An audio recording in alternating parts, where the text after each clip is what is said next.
Well, thanks very much, Mr Speaker. We saw today that the government's willing to use its numbers to stop substantive and procedural debates to happen when it comes to ministerial responsibility. We saw last week that the Leader of the Opposition invited the Prime Minister to debate the economy, and the government, of course, used its numbers to stop that debate. This is the place where the big debates should happen in the national interest, and yet, of course, time and time again, the government refuses to have those debates.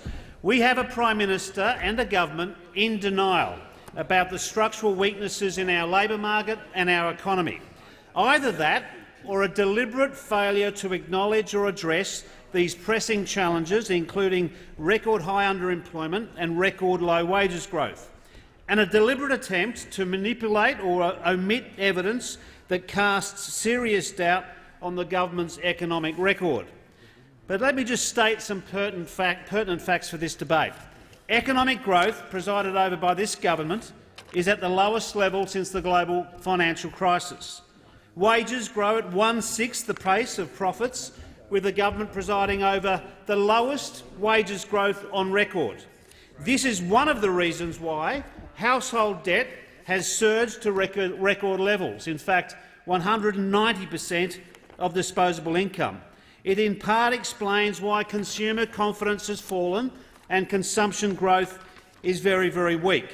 It in part explains why business confidence is down, why productivity is down, why net public debt has doubled under the time of this government.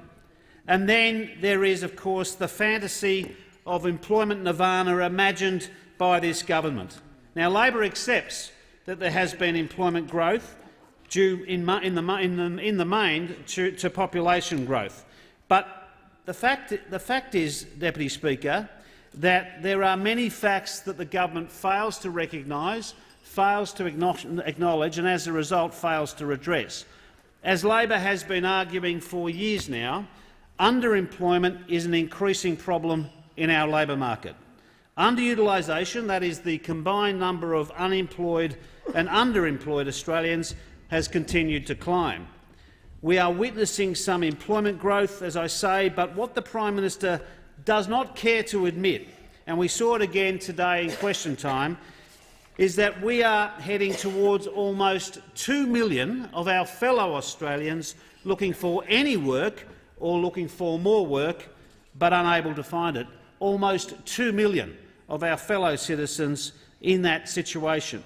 Over the past year, and this is another fact that you wouldn't hear from the Treasurer or the Prime Minister, the number of unemployed Australians has increased by 43,600, and the number of underemployed Australians in this last year has increased by 34,100. Deputy Speaker, that's nearly 80,000 more people looking for work, or indeed looking for more work than there was a year ago. That's something that's never acknowledged by this government. Underutilisation now is hovering between 13.5% and 14% of our labour market, and that is very, very high.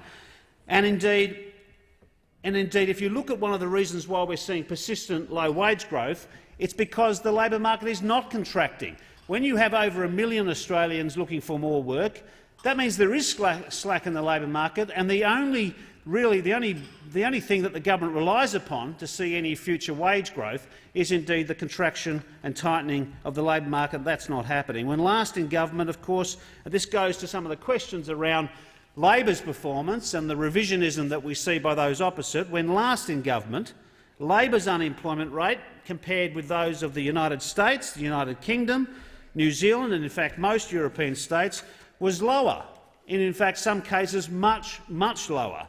Today's Australia's unemployment rate is higher than that of the United States, than that of the United Kingdom and indeed that of New Zealand. In fact, we have not seen a decline in the unemployment rate in the way in which the government describes. We have seen a fall, but we have seen, but compared to countries that we tend to use as benchmarks, there has not been a significant decline in the unemployment rate, and there's been an increase in underutilisation and the underemployment numbers. And because of that, as I say, we have over 1 million of our fellow citizens can't find enough work. Because of that, they're not earning sufficient income, hence household debt and hence falling consumption. I mean, that is the problems that exist in the labour market, and if they're not to be acknowledged by the Prime Minister, by the Treasurer, by the government, then of course we're not going to see anything put in place to address those issues. It's why the tax cuts have almost sank without trace. You just ask small and medium enterprises about what has happened with respect to the first tranche of the tax cuts. It's almost been a negligible impact insofar as those businesses. They're not feeling greater consumer confidence. There's not greater consumption at the levels that the government boasts. You ask the large retailers as to whether in fact they've seen the benefits of those tax cuts, and they would say to you that benefits are negligible. Benefits are negligible, and yet the government continues to revise history to argue in fact things are going very, very well. But the fact is, this revisionism, Deputy Speaker, this attempt to deny the facts may well explain why the government stubbornly refuses to deploy a fiscal strategy to kick-start our economy. As we know, the Reserve Bank Governor has been gently advising now for some months the government to bring forward infrastructure investment. Indeed, as the economy slows and the budget proves to be deficient in improving our economic performance, the Prime Minister's hubris and arrogance are on full display. And it's not just the Reserve Bank warning the government about inaction and inertia. Indeed, just last week, the International Monetary Fund belled the cat. The IMF's economic outlook slashed Australia's economic growth forecasts, so it would appear that growth this year will be slower than that of the United States, that of Spain, that of even Greece. So, as we can all see from the evidence presented, the Prime Minister misrepresents the facts, denies the evidence and contrives a story that belies the truth, and in doing so not only sullies the office of Prime Ministership but ignores the economic reality, thereby refusing to address the challenges in our economy. Meanwhile, of course, the government continues to look after its own mates and indeed pretty much nobody else. I mean, just think about the debate we've been having over the last little while. I mean, how slow and how little action have we witnessed by this government in looking after our nation's farmers, confronted with one of the worst droughts on record? Not bringing forward support fast enough, not being big enough, not being fast enough, throwing farmers off support, and they're supposed to be the natural constituency of those opposite. Well, frankly, if they're supposed to be your friends, I really do care for those that you have little regard for, because the fact is there's been a hopeless response by the government with respect to dealing with the drought, despite the rhetoric of those opposite. And of course, how little care does the Prime Minister exhibit?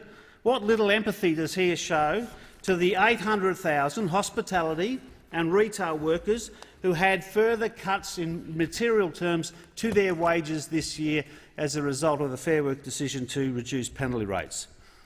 But at the same time, as it was revealed in estimates this week, the Prime Minister's own staff are defying the 2% pay freeze and, as we've been advised, are being provided secret, huge wage increases described by one of their colleagues as, and I quote, cheating the system, according to Alice Workman in The Australian. But frankly, we should not be surprised of the secrecy.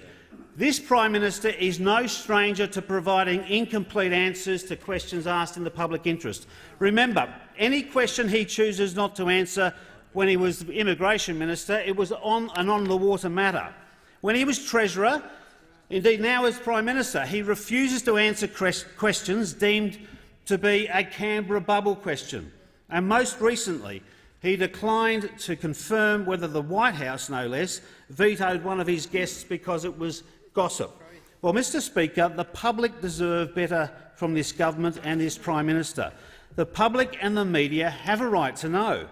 Just as the Prime Minister is failing to admit that there are structural economic challenges, he refuses to accept that he has an obligation to be accountable, to be upfront with the Australian people, and the Australian people will mark him down if he continues to act in this arrogant manner. It is unreasonable, unconscionable conduct by any Prime Minister.